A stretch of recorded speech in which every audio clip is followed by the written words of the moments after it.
once again, on the leaderboard, the actual highest score posted on the leaderboard was 262. What is the theoretical highest that would have been possible? And what did you guys say? Let's go with the labels displayed. All right. So 7 people think it could actually be over 310. So you guys, if you voted for that, you think what happened was people didn't actually perform super well. They got some pretty good performance, but it's possible to get even more performance. On the other end, we have, I guess, 2 people here. One person voted for 250 to 260, with the leaderboard people got actually higher than the theoretical expected score because they got lucky, right? Every time you submit, you won't get the exact expected score. You'll get some fluctuation around it. 1,000 runs is actually not that many, so there is quite a bit of fluctuation. So these, if you voted for those, you think the people who got the leaderboard have the absolute top performance. And there's a couple things in between. I guess 290 to 300 is, you're getting close to the highest possible score, but not exactly. Same thing with 280 to 290. So people are pretty split. And I won't reveal what the answer is now. We'll reveal as we go. We'll see what kinds of scores we can train here in a few minutes as we go. But to start with, let's do 2 things. Because the whole point of this class is to not only take up Lab 3, but also to set us up for success on the final project. So we're going to start with the final project, and we're going to write down a list of things that will help us and try to make connections between Lab 3 and the final project. And we're going to start with question 2. Question 2 is really one part of the final project, is the card counting function. Card counting function. There really are 3 things. This is one thing. The other thing is the strategy. And the reason the card counting function is so important is because it is your clue into the other things. So this is hit versus stick, right? Depends on card counting signal. How do I say depends on? Let's write depends on. Depends on card counting.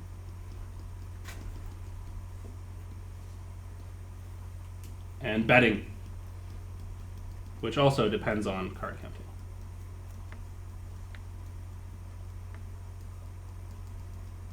Okay.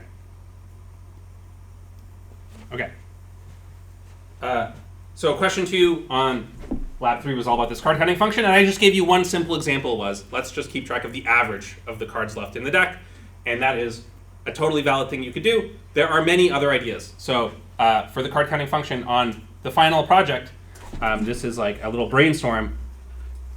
What could you do? Could do anything.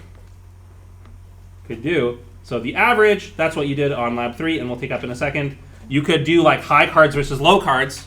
You could count the number of high cards versus the number of low cards. It's up to you what counts as a high card. You could count the positives versus negatives. You could do any kind of thing. You could apply some function. Maybe there's some nonlinear function you want to apply, and then you take the average. So it's totally up to you to decide what you want to do. And the thing that you want to do is you want to create strong signals for your hitting and sticking and strong signals for your betting. So if you're able to find something that really affects the probabilities of winning, that will really help you out with betting. And that's what question 2 was about. So we'll do that in a second. But what you want are good signals for the other 2 functions. For other 2 parts. Okay, so let's take up question 2 on the lab. So Lab 3, question 2. And the first part was just doing the average.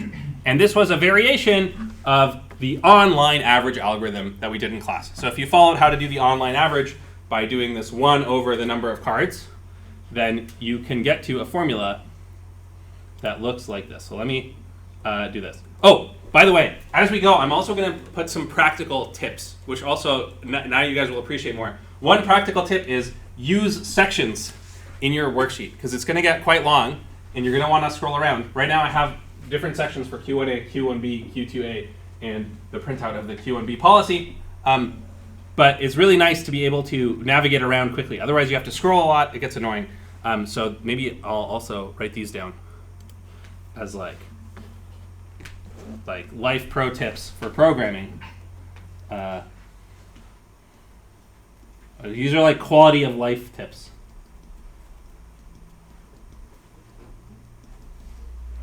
and one is use sections. And to do sections, you make a text block and you put a hashtag section in text block. I find those really helpful. Okay. Okay, so lab 3Q2, let's look at the solution. It is not so surprising.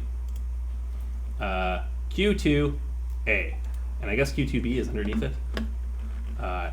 Okay, so here is the formula.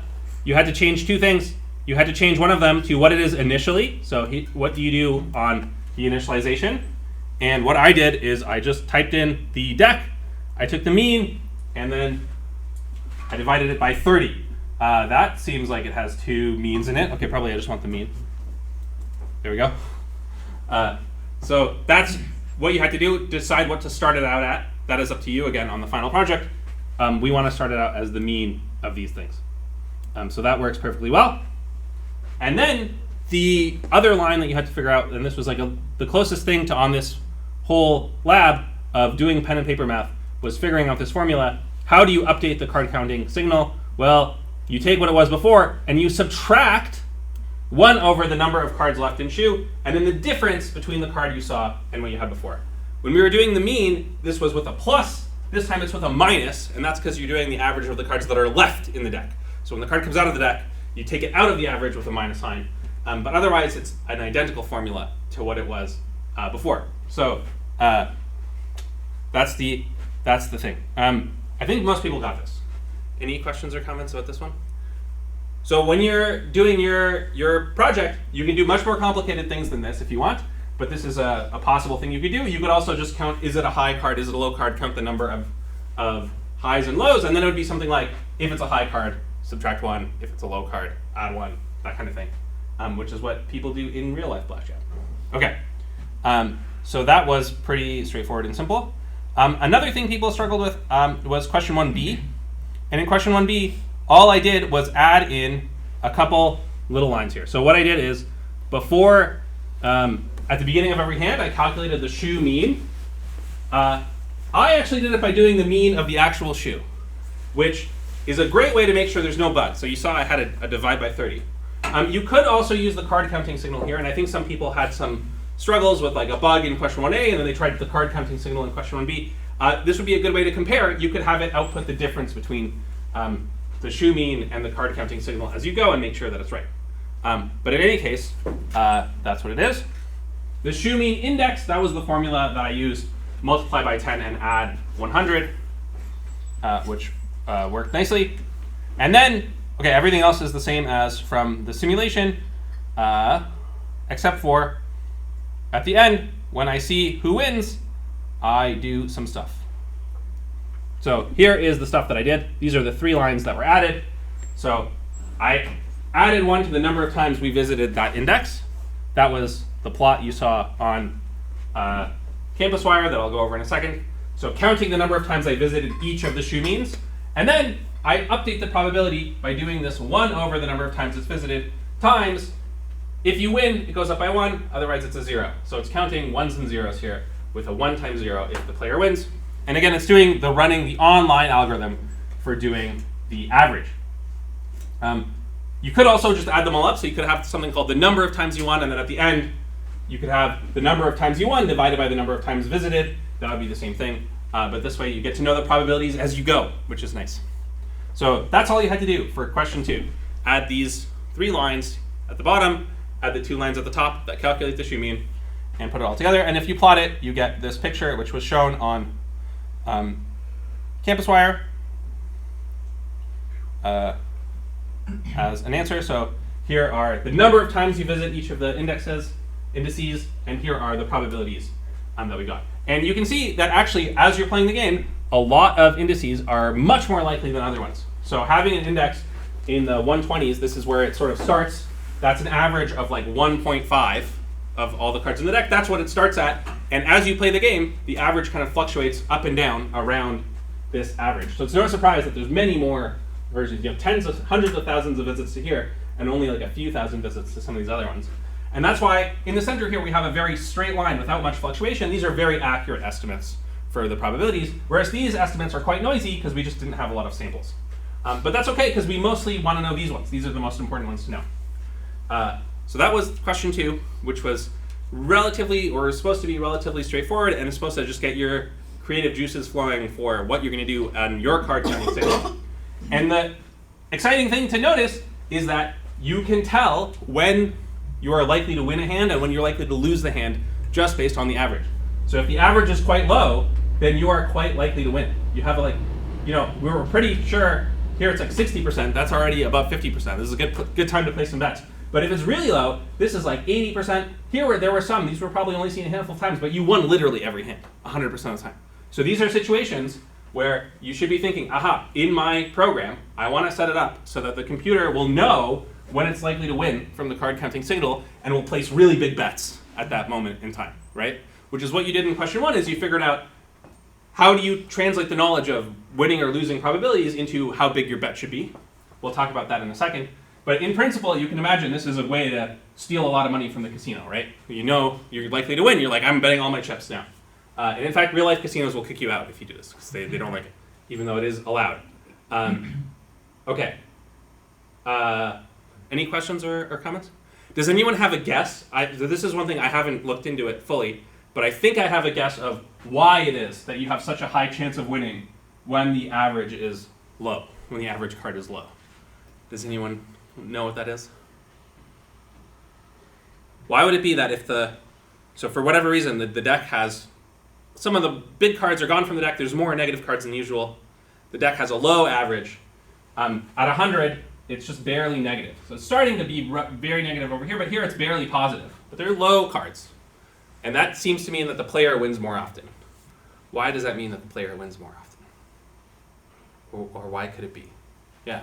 You could just get your initial card, which would be positive, and then you could just stick. And the dealer has to hit until they get 17. That's right. If there's only negative cards left, the dealer just... Yes, so for sure. So the dealer has this thing where they have to always hit until they're at 17. And the player, actually, if you look at the player strategy, if you start with a low card, your best strategy is to just stick. So if you're at like 1 or 2 to start with, if you look at what we did in Lab 2, you'll see that for these low numbers, the best strategy is to stick. So when that happens, you're like, oh, I got a low card. I'm just going to stick and hope for the best. And the dealer, when there's a negative average, actually tends to go down over time. And he keeps hitting over and over again. Even when he's at 1 or 2, he'll hit again and move below 0 and go bust. So I think that's what's happening here. The other possible phenomenon is that if you know that there are low cards in the deck, then even when the dealer survives, they're probably at the lower end of the 17 to 21 scale. So they're more likely to be at 17 than 21.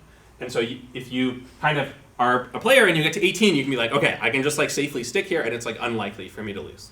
So if you wanted to do a more detailed version of this, you could say, okay, you could not only say the probability that the player wins, you could also plot the probability the dealer busts. That might give you some information. You could plot the average of what the dealer is when they don't bust, which might be closer to 17 than 21, and you can use that to get some information about how you should adjust your strategies, or you could feed those numbers directly into these algorithms and have them learn directly. But these are all things you can do, and this is like the kind of thing you should be thinking about for the final project. Okay, I think that's all I wanted to say for question 2. I will add one thing to our little life pro tip list, which is that the question didn't require you to make these graphs, but they're very helpful. So this is another thing, is draw lots of graphs for yourselves. Draw helpful graphs to understand. So for example, if you tried a different card counting function, and you're like, I'm going to try even cards versus odd cards. Okay, you're like, I'm going to count the number of even cards minus the number of odd cards. And you tried to learn with that, and it wasn't working. Well, one reason might be, if you go to plot this, it might be like perfectly flat. It's like even cards versus odd cards don't tell you who's likely to win, because they're almost the same. So like the thing you want is you want to find a really extreme difference in the probabilities to win. You want to identify situations where you're likely to win. That's what you want to do in your card counting signal. Or at least situations that help you play better in terms of hitting and sticking as well. All right, that's question 2. Let's go to question 1. And again, the pro tip way to do this is to minimize question 2 and then go to question 1. We'll start with question 1A. And okay, this was the simulator that was given to you. This simulates the thing.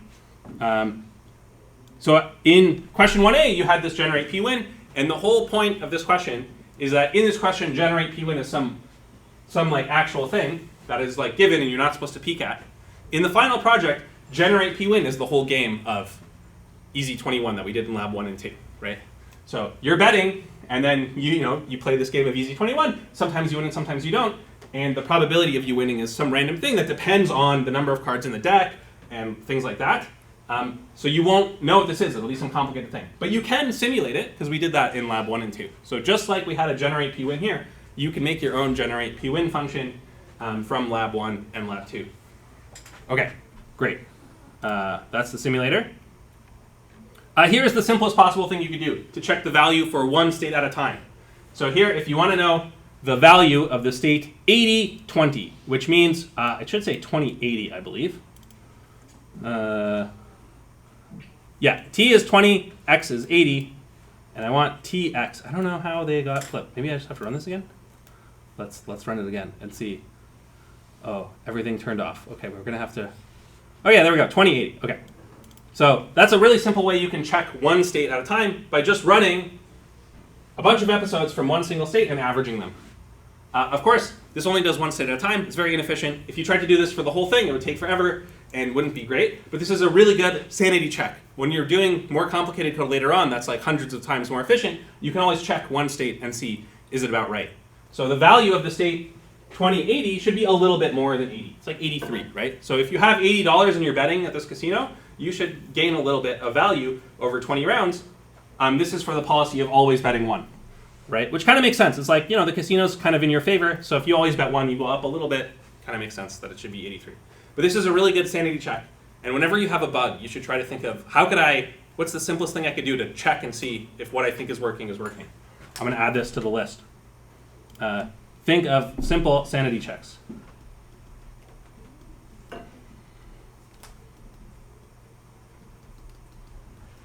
Okay. Okay. Simple sanity checks. Okay, great.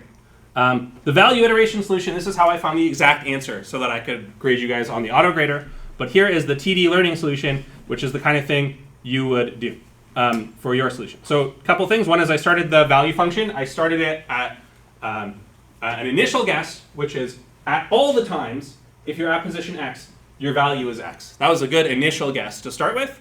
And then I updated the guess with TD. I think a lot of times people forget to do this initialization. It's really important in TD because you're learning from whatever you initialize. So if you're completely wrong at the beginning, it's going to take longer to learn the right answer. And then I had this little schedule over here, which was sometimes learning rate was 0.5, and then sometimes it was 0.05 to see how close I could get. And the main thing that I had to do were two things. So these are the two main updates you had to do. One is in the original code, I did not tell you what the reward was as we were going. In the original thing, it just said, what is the amount in the savings account? And you had to know that how much is going into the savings account every round, you can think of that as a reward. So this was maybe the first conceptual problem some people had. This was also on lab 2, which is to think of the amount of money going into the savings account as the reward. And so that wasn't written before. Before it just said savings account equals this amount plus whatever the savings account was before. So like it was written in one line, there was no variable called reward, and now I need the variable called reward because when I learn, I need to add it on here. So the reward needs to get added on as you're going, and so I think that was maybe the first hurdle. But once you have that and you know what the reward is, it really is, this is the learning rule. This is the TD learning rule, where you go from the state tx to the state t minus 1 new x. That's the movement we made. The time went down by 1, and x went to new x. That was also in lab 2. And so we learned this amount. That's all you had to do. And it would run. Of course, you did have to fiddle with these learning rates to get something reasonable out of it. And if you run it like this, like the way I did, I got an absolute error of 0.15, which was also compared to the true solution. That's about what I had you guys do on the auto grader. So if you passed the auto grader, you also got quite close. Questions about that one? That was question 1A. I think most people here got question 1A. Okay. Again, very useful is to plot what's going on here. So this I posted online as well. But knowing in this problem, you knew the difference between the true and the TD learning, and I plotted the difference. And this is really useful to know when you're doing this kind of thing. Of course, you often won't know the true value, so you won't know the difference. You'll only know what you have. But if you can think of some kind of sanity check to plot this kind of thing and see how things are going, it will really help you out. And at the very least, you can look at it and say, like, okay, it doesn't look completely wrong. Like, it makes sense you have more money, like, more value, that kind of thing, right? You could also check in the time direction. The longer you have, the more value you have as well. So it all kind of makes sense. Good sanity check. Okay. And that brings us to the most important, or the hardest question, is question 1b, which you could spend a lot of time on. Here is my first solution, which is kind of what I think most people did. So again, I started with a value function v, and this time I initialized it as x plus 0.1 times t. So I tried to make a slightly smarter update than what it was before. Why did I do x plus 0.1 times t? Well, that's what I learned in question 1a. So in question 1a, if you look at it, it's pretty close to x plus 0.1 times t, which is why this one was 82. Because 80 plus 0.1 times 20 is 2. So that's why the value. So I kind of like saw that in these plots, and I was able to use that to help me out. So if you can do stuff like that, you should absolutely do it. Like, your job is to get the best thing you can. There's no rules like, oh, you have to initialize it a certain way. You can do anything you want. Okay. Here is another pro tip that I'll add to the list. You have to improct progress bar. This TQDM package makes cute little progress bars. So when you're doing longer training runs, it's really nice to have to look at. I'll add this to the list of tips. Import TQDM, and I'll show you how to use it. Progress bar. Okay. Okay, so is everything running here? Let's do this. So I set it to all zeros to start with, and then I put in this, and then I did TQDM. So far it's very similar to question 1a. I have the value function v, and I'm learning the value function over time. But what is different is the policy. And here is, I think, maybe the most hardest conceptually part is you can make a policy that's based only on v. So this policy just inputs v and figures out what to do. And it uses that formula that I gave you guys in the lab. So it's kind of making the Q function on the fly. I don't have a Q function that I keep track of place to place. I only have this V array. And when I need to access Q, I just create Q with the formula. And then I find what I need from Q, which in this case is the best possible bet. That's the greedy rule. And then I return the best bet. So this kind of like short circuits having to have a whole other array for Q, which when you can get away with it is great. Sometimes you can't. Sometimes you genuinely need to keep track of the value function for every state action pair. But in this problem, because we knew what happens, we knew this thing, you can just do just the value function.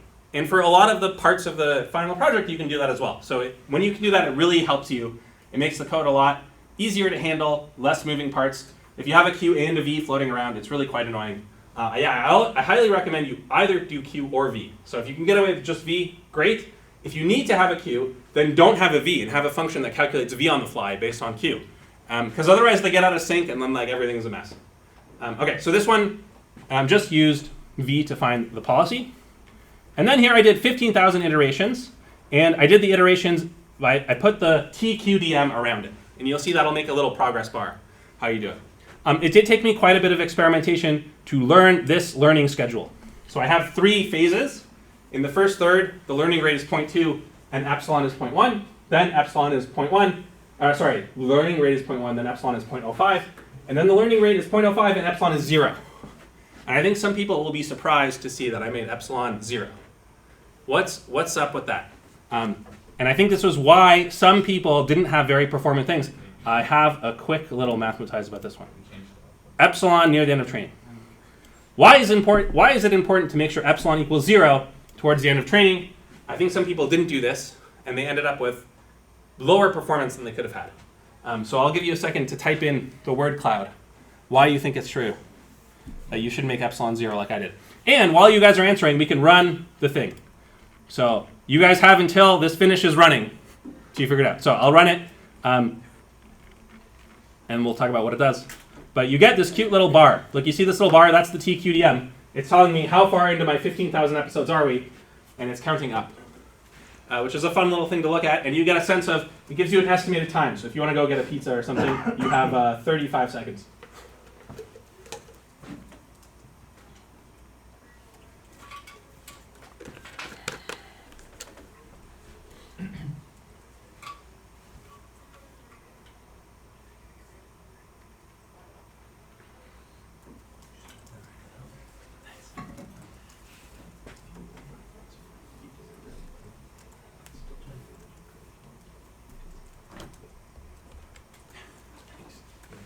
Okay.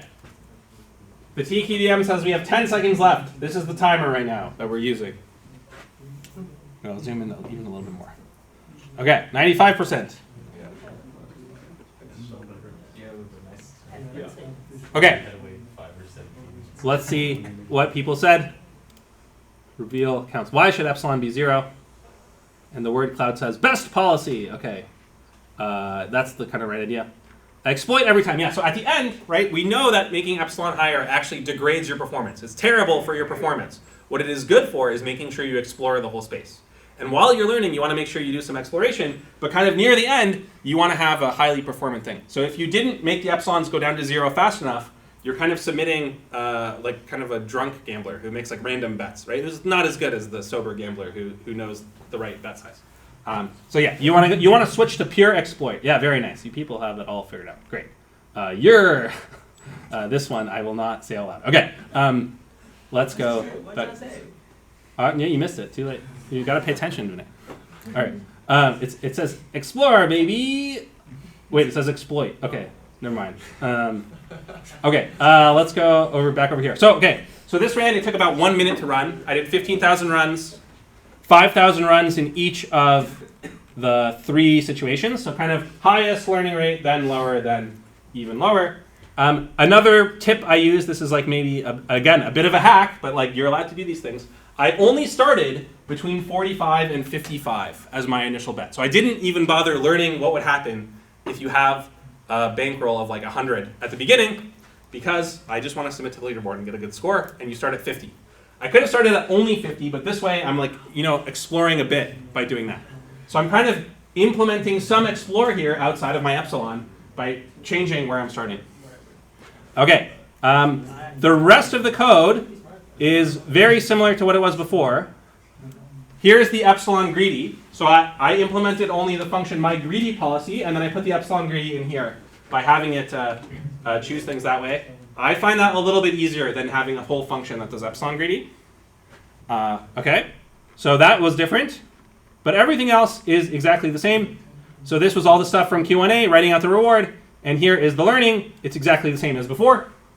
So you're learning the function v, you just have a different policy over time, and the policy depends on v. So as you learn v, you change the policy, and as the policy changes, it changes what v is. But other than that, it's exactly what you have. Okay. And so it ran. It took 1 minute, 58 seconds, just under 1 minute. And here is a good test you can do. If you output v of 2050, that's what the computer thinks it will get on the leaderboard, right? It thinks it will get. Okay, when I ran it earlier, it was 250, now it's 244. So it thinks it'll get 244. Here's an interesting thing. It thinks it will get 244. When we actually send it to the casino, will it get 244? And maybe not. And the reason is, sometimes it can be biased. Like maybe it thinks, oh, I'm going to get so much money by doing this and that, and it's just wrong. But it's like, I'm being so good, I'm like exploiting the casino so much, and if you're wrong, then you're wrong. You're going to have a number that's way too high over here. So you really should test it at the end, which we'll do. How am I going to test it? Well, the first thing I got to do is get the actual bet sizes. So remember, I only have the value function now.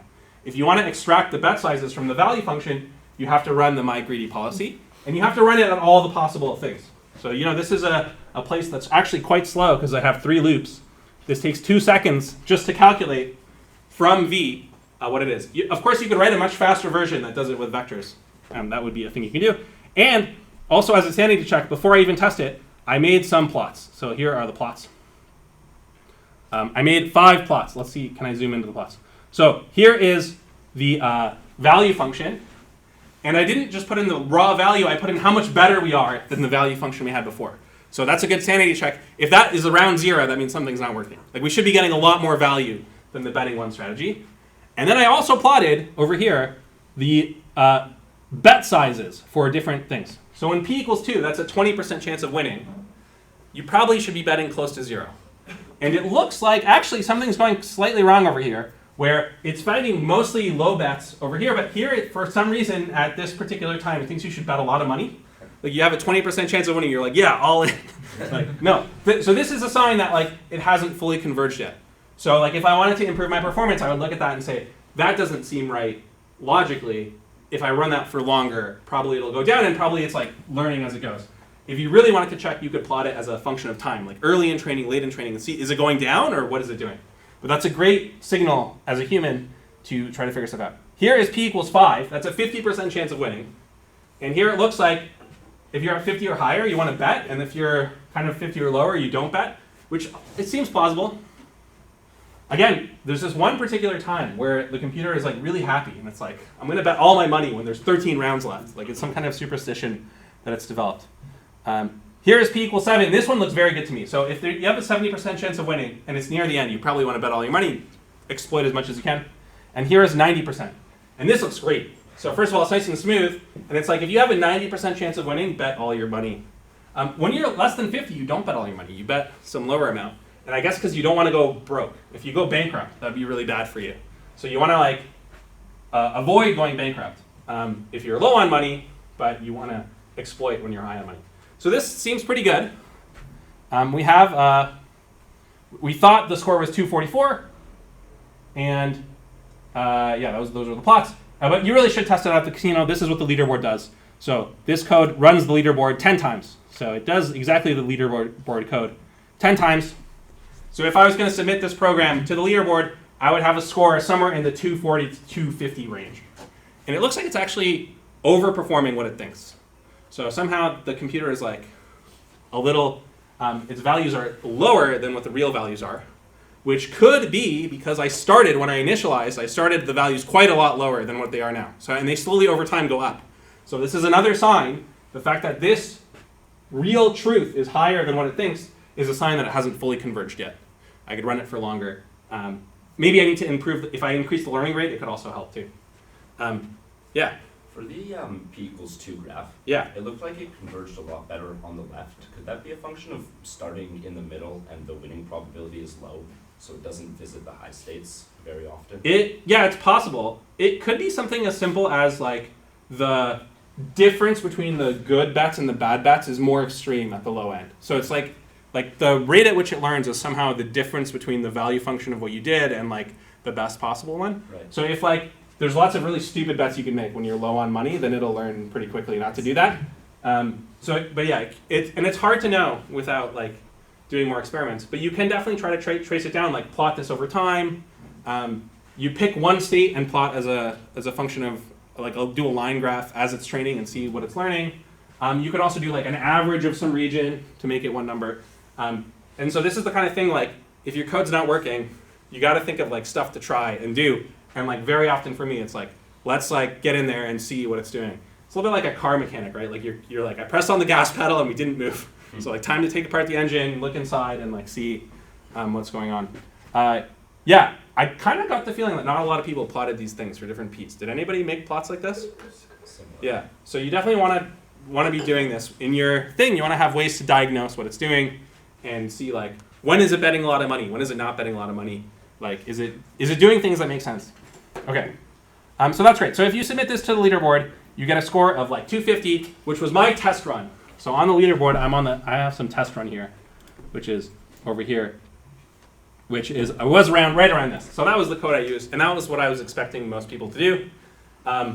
If you optimize things a bit, train it for longer than 1 minute, and make the learning rates smaller, probably you still want to keep epsilon close to 0 for a big chunk of it, and definitely equal to 0 near the end. Then you can get these higher scores. So this is what people did. Okay. But now the question remains, is there more room for improvement? So we have this thing, and it's going pretty well. Seems to make sense. Oh, I want to be over here. But can we improve it more? And there are two things that I thought about, two ways to try to improve it. And I'm going to do a little mathematize here on one of the ways. And so here is the first thing. let's do this one first. Order of simulations. When you actually go to the casino, you have to play in order, right? You cannot go to the casino and skip around on the number of times because the casino people are like, look, man, you got to follow the rules. But when you're learning, you're training, you can do anything you want. So here is a little thought experiment. Suppose we're going to do about 100 simulations per state. So for every x and t value, there's approximately 100 simulations. In what we just did, we were doing them in order. So we started at t equals 20, then we did t equals 19, and all the way down. We did this one. Simulate one full episode at a time, 20, 19, 18, and then we started again and did another one. So we were doing like batches of 20, do 20, then do another 20, then do another 20. We did that 15,000 times. So that's what we did. But nobody says we have to do it in this order. So here's an idea. What if we did it in order by t? Would that help? And there's two options. You could do it with the low t values first. So do all the states where t equals 0, then do all the states where t equals 1. Or you could do all the states where t equals 20, then all the states where t equals 19. And when I mean do it, I mean just take one step. So it's like you have a simulated casino, right? It's like in Ocean's 11 where they build a copy of the casino in their lab, right? And then you like change the rules and you try things in a different order, right? Will this help, and which one would be the best? And I'll let you guys think for a few minutes on what you think is the best option and maybe try to think of why. I should have added an option of they are not, it's not better, they're all the same. I'll tell you they're not all the same, okay? So I'll let you think for a minute about this. Hopefully the question is clear.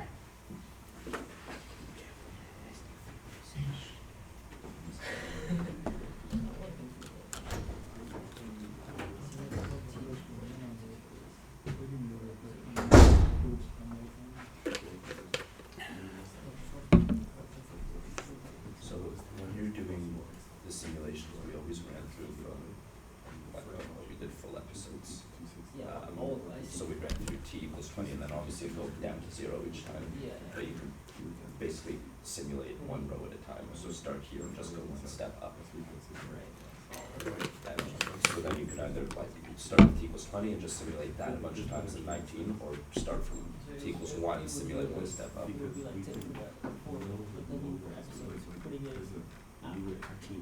Yes. You should at the inside of the and I feel like going from low is better because like you know what it is at the end state, so you can learn very well what the next transitions are, and then it'll be like maybe more noise as you move up. I think it will maybe be more accurate. Okay. Or actually learn faster, I think. So it's been a couple of minutes. Let me draw a picture of what the question is asking for those of you who are more visual. So the way we were learning before, you can think of this axis, this little graph of bankroll, that's the x value, versus number of turns, that's the t value, going down this way. So t high, t equals 20 is here, and t equals 0 is here. This is like all the possible states. And when we learn about them, how do we learn about them? Well, we kind of explore the space and we like have some randomness that happens at each state. And what we were doing before, we were starting between 45 and 55. So somewhere here, we would start, and then we would see what would happen. And we would bounce around, and we would really do a full run. So it would be like here, and then we would win our bet, and we'd go up here at t equals 19. Then maybe we lose our bet, we go here, and so on, right? So we have some kind of like path that looks like this. And like maybe we get over here, we bet all our money, and we get up to the maximum, and then we like lose a little bit. So we have some kind of exploration path. One episode would be like exploring this way. And when you explore, the number of turns is always going down in like a real run at the casino, right? So a real run at the casino looks like this. And we were learning a little bit at every single step. That's what TD learning is.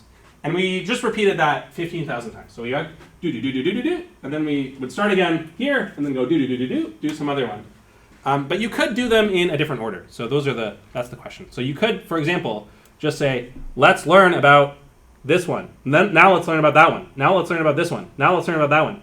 Now let's learn about that one. So you could kind of explore randomly, kind of uniformly in the times, or you could do high times first, or you could do low times first, and just do one step at a time, right? So learning over here, this one, this one, this one, this one, this one, this one.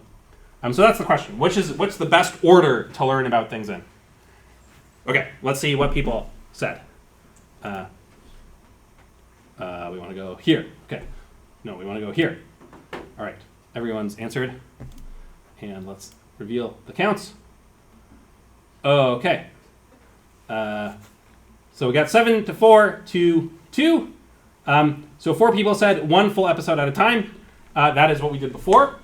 And 1 full episode at a time is sometimes the thing you have to do. So if you have no control, if you don't know the rules of the game, if you have like a robot that is like running through the jungle, and the only thing you can do is put the robot in the jungle and watch it go, then you'll be forced to do this. Right? So sometimes you have to do this. And that's why I think your brain is like, well, we have to do that. That's like the best thing. This is like the most real thing. But if you know the states well enough that you can jump around, it's very often the case that it's not the best. And in this situation, it is one of the other two. And here, 7 people voted for let's start at t equals 0. What is better about starting at t equals 0? One of the 7 people want to say? Why they think? Yeah. I was thinking we know the terminal state values, so at t equals 1 we're going to get pretty accurate Yes. value estimates, then we keep going, hopefully with some accuracy. Okay, yeah, so you're saying the asymmetry is where do we have perfect knowledge? And at t equals 0, we have perfect knowledge. When there's no rounds of betting left, we know the outcome, because it's whatever bankroll you're at, there's no rounds of betting left, that's what you get. Whereas at t equals 20, you don't know what's going on. So should you start with what you know, or should you start with what you don't know? And the answer is you should start with what you know. You should start with what you know. This is a little bit like when you're learning chess. One of the things you learn at the beginning is like, how do you do checkmate with a rook only, right? And once you know that like final position what to do, then you can back off a bit and then learn how to get to that position. And it's exactly the same thing over here. So this one is very good. This is good. This is actually quite terrible. And the reason is if you do TD learning at time 20, you will learn based on what's happening at time 19, right? The update rule will say v of 20 comma x. It becomes, all right, let's say plus equals alpha times reward plus v of 19 comma x new minus v of 20 comma x. So when you do this first step, you're doing this kind of thing. So you're learning what's happening at time 20 based on your knowledge of what's happening at time 19. And if your knowledge at time 19 is bad, then of course your knowledge at time 20 is not going to be a good update, right? This is the whole point of TD learning is you take what you know and you use that. But if you don't know anything, then like you're not going to learn anything. So this won't work at all.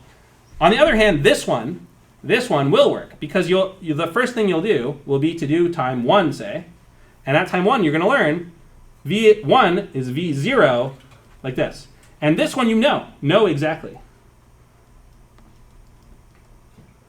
So if you start with what you know and kind of build up, then it works perfectly well.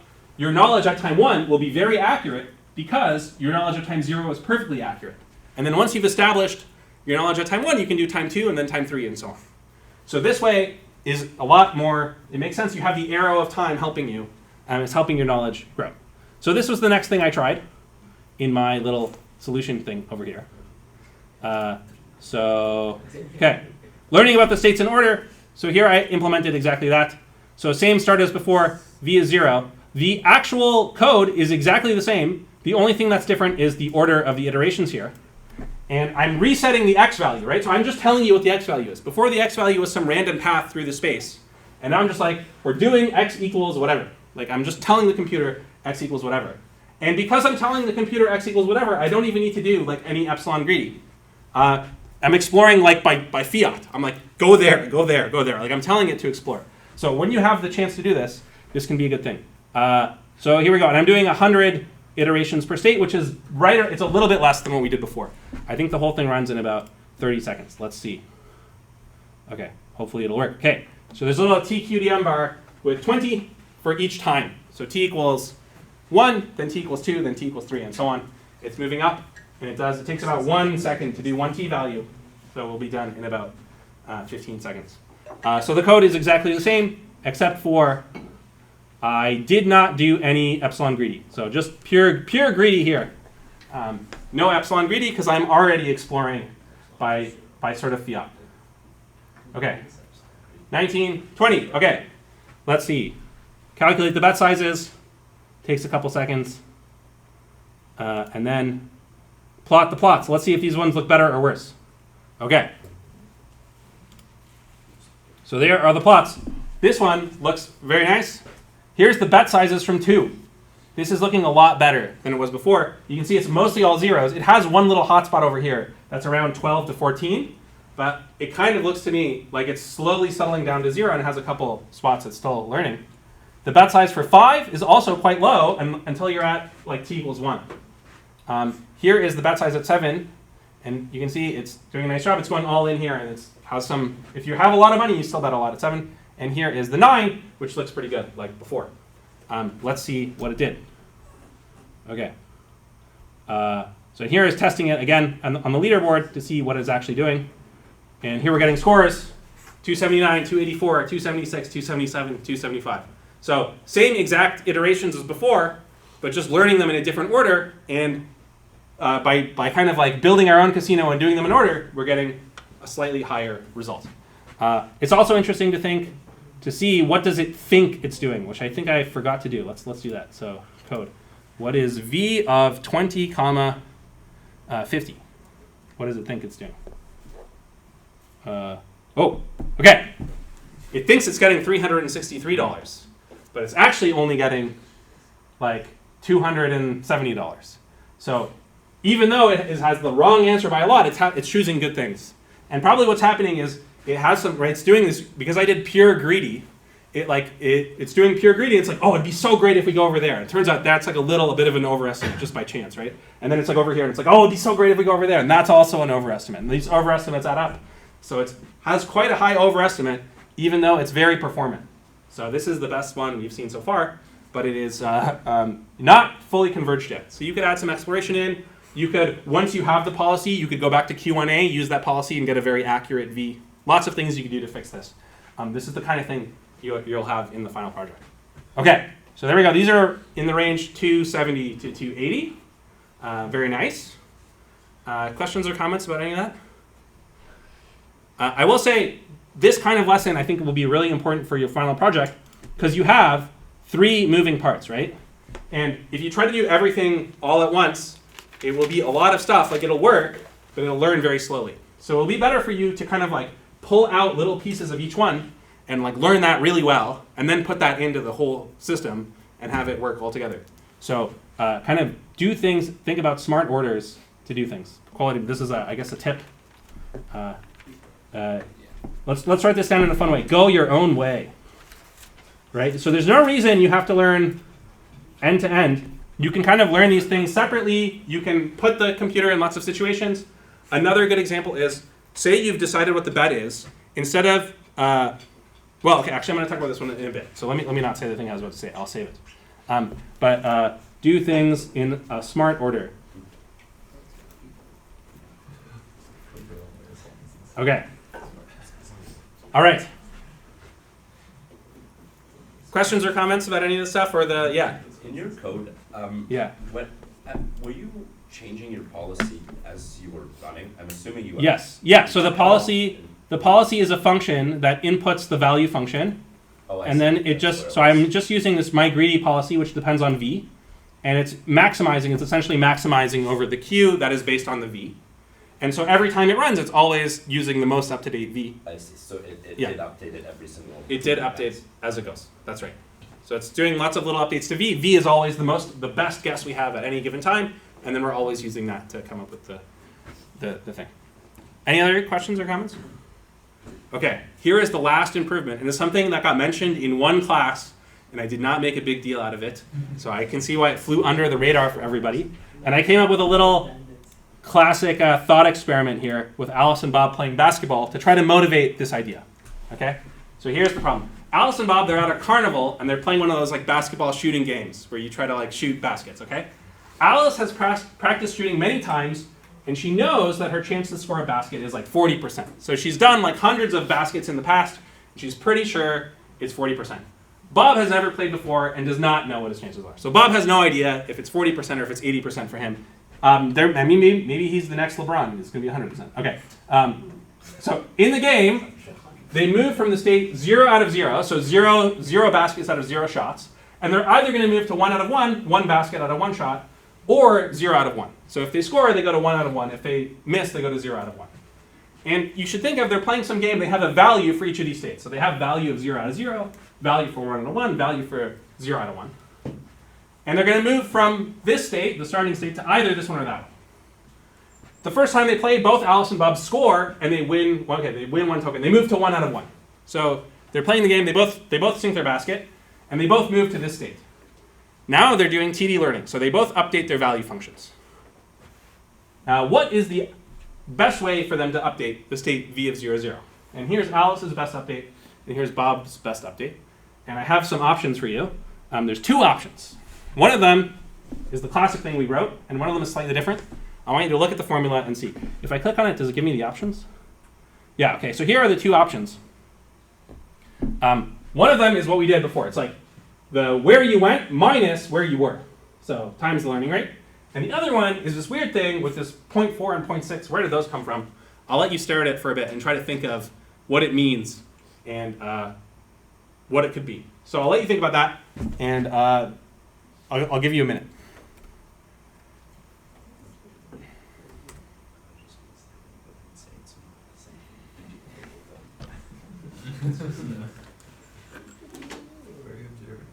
Thank you. Very mathematical.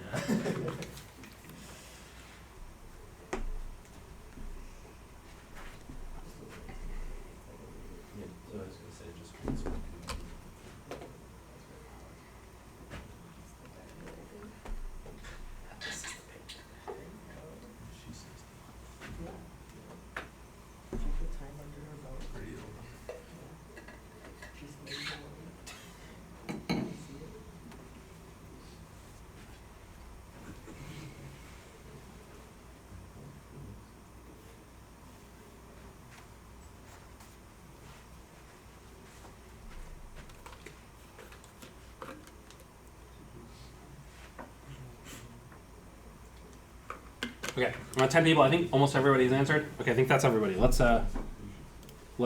stop here early and see what people said. Okay. So let's start with Bob. Bob's best update. Oh, did I do a multi-select? Are they the same? No, blank 1, blank 2. Okay, blank 2 on a 9 to 5. 9 people chose this, which is the classic update, and 5 people chose this, which is this update with the 40/60.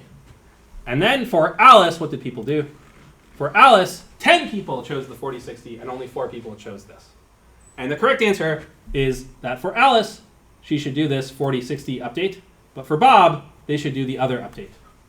So Alice can do this as her best update, and Bob can do only the other one. So most people got it right. What is going on here? So in class, we spent time talking about this one. This is called like the TD learning rule. In the context of learning actions, it was called SARSA. We had, at one point, we mentioned expected SARSA. And this is the expected SARSA rule, where what you do is if you know the outcomes and how likely they are, you can have a better update than this one. So this update is better than this one if you know already that there's a 40% chance of going there and a 60% chance of going there. And what will happen is in real life, when you run the ordinary update, if you run enough episodes, it will eventually look like this one. So imagine they shoot 10 baskets in a row. Well, Alice is going to get about 4 1 out of 1s and about 6 0 out of 1s. So after 10 rounds of doing this update, she will converge to this update. But instead of doing it in 10 rounds and like having to shoot a lot of baskets and score 4 like this and 6 like that, you can just do it right away. So if we know that when she shoots 10 baskets, she scores around 4 of them, we can kind of like simulate in our minds what would happen more equitably, right? Like, this is sort of like, look, we did score the basket, but like the value of the state 0, 0 should include us not scoring the basket, which happens most of the time, right? So if you have some extra knowledge, you can do this kind of update rule. This is called expected SARSA. So this is my last pro tip. Expected SARSA incorporates knowledge.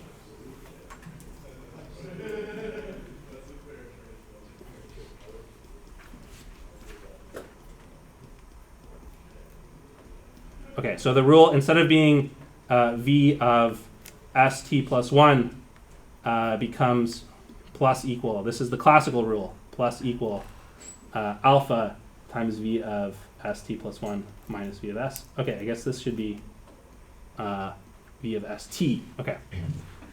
You can do this. If you know some rules, plus equal alpha, and you can do the expected value over v of st plus 1 minus v of s.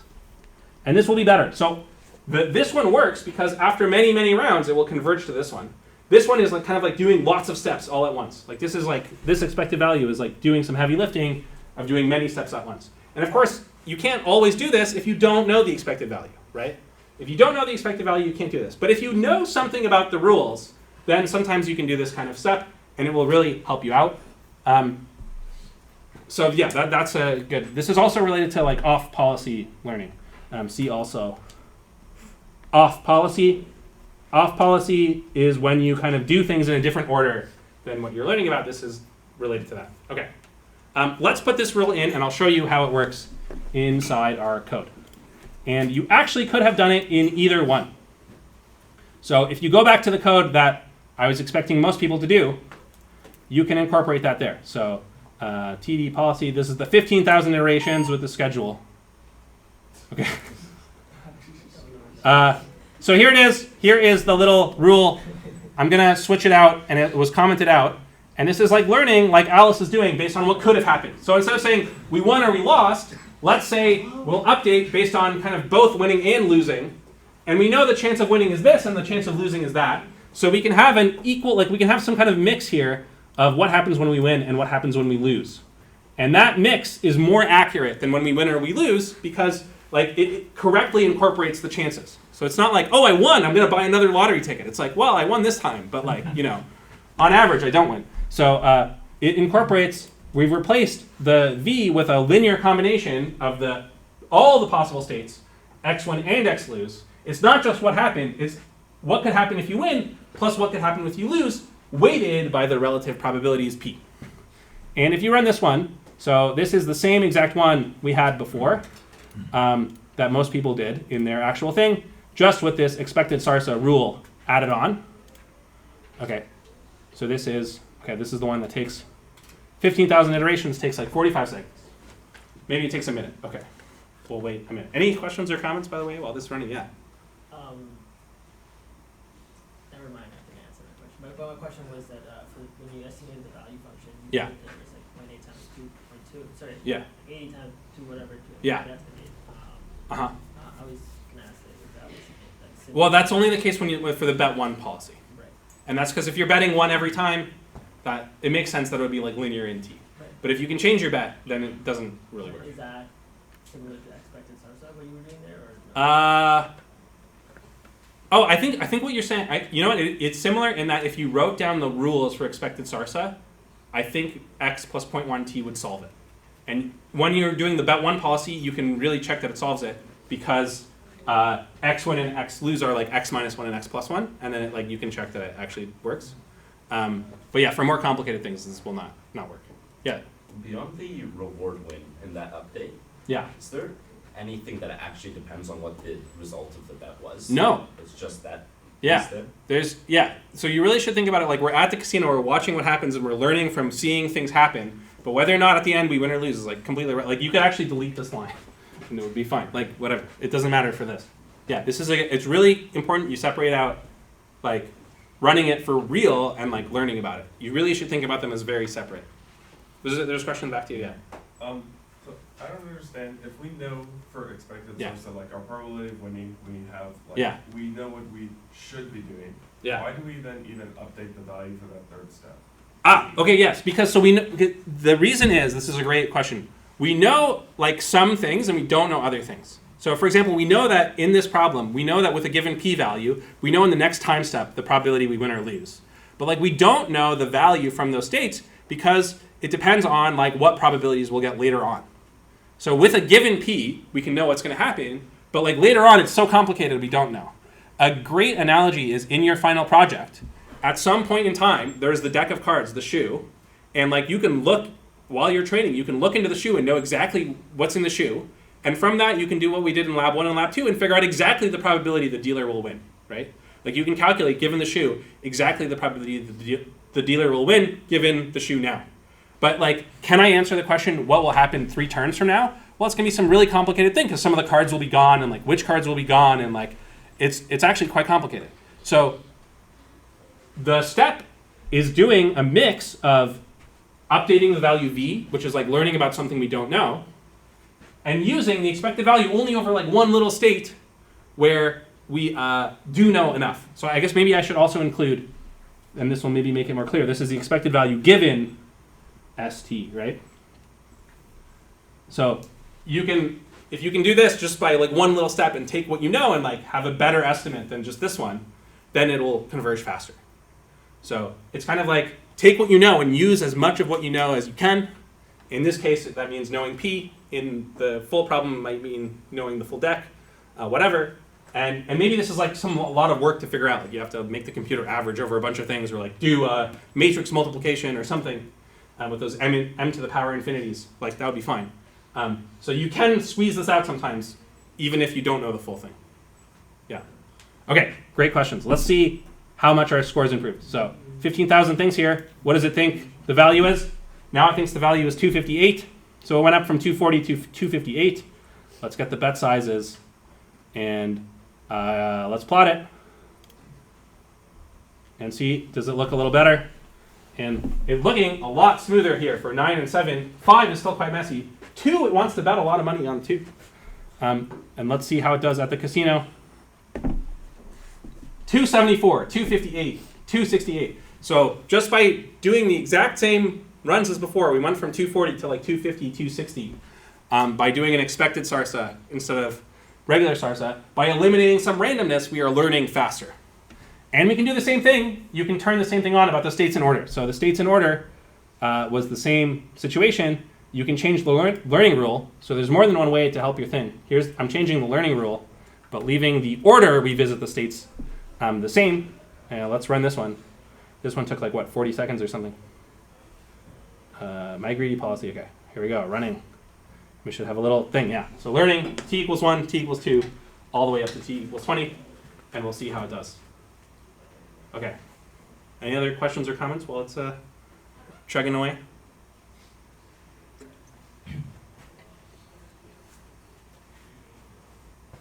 Yeah, by the way, how long did you guys run your sword? Was it like a couple of minutes, or did anybody run like a big multi-hour run? Me. Yeah, okay. I think mine was 2 hours. 2 hours, yeah. I will say this is another good pro tip. It's worth it to try to optimize on the short runs. Like change your code. You can get a lot of performance like boosts on the short runs, and then once you have it working really well, then run it for the big one, right? Okay, let's see what it did. So learn the bet sizes, and then do the plot. Let's look at these plots and see what we think. These plots. Look at this. It's learning. The maximum bet it ever found for p equals 2 is 5. So it's learning. Don't bet at 2. The p equals 7 is a nice smooth thing. Because they're looking smooth, that to me means it's like converged more, right? Like kind of when it's random, it's all over the place. These ones are pretty smooth. Let's see how it does. At the casino, 301, 277, 285, 275, 285, 288, 281, 290, 270. So this one is quite a bit better. By combining the two improvements, we got a much better score. How good does it think it's doing? Remember, this is like garbage. It thinks it's getting 300. So actually, the amount it thinks is more accurate. Okay, last but not least, I'll show you. If you peek into the function that you were not supposed to look at, you can find the true value through value iteration. And here it is through value iteration. It's extremely fast because there's like no randomness. So just value iteration. Here are the actual answers, the best possible thing you could get. And here's what they would have looked like. So for p equals 2, you should never bet, 0. For p equals 5, you should almost never bet unless there's one round less. And p equals 7 does look like that. P equals 9 is like all in all the time. So that's what you should have been doing. And if you do that, the highest possible score on the leaderboard was 291.97. The highest score was 292. So how many people got that right in Mathematize? That was the first one we did. Reveal correct answer. 2 people, I think, got it right, or maybe 1 person. 290 to 300 is the highest possible it could have been. Okay. Here are some simulations of what it would have looked like to give you a sense of the amount of noise, right? So on average, it's 291, but it could be higher or lower. And actually, it's lower most of the time. All right, so 317. That would have been a good leaderboard score. Okay. That's Okay, that's it for Lab 3. Hopefully you learned something about the final project. I do encourage you guys to post a lot on CampusWire and get ideas from each other and sort of like work together about different things you're trying. There is no one way to do it, right? You can do anything you want for any of these functions. Okay. Any questions? It's like 5 minutes left. Maybe we'll just stop here. If you want to ask me a question, you can come up and we can chat. But otherwise, have a nice break after you do the project and enjoy your summer. That was on a Friday.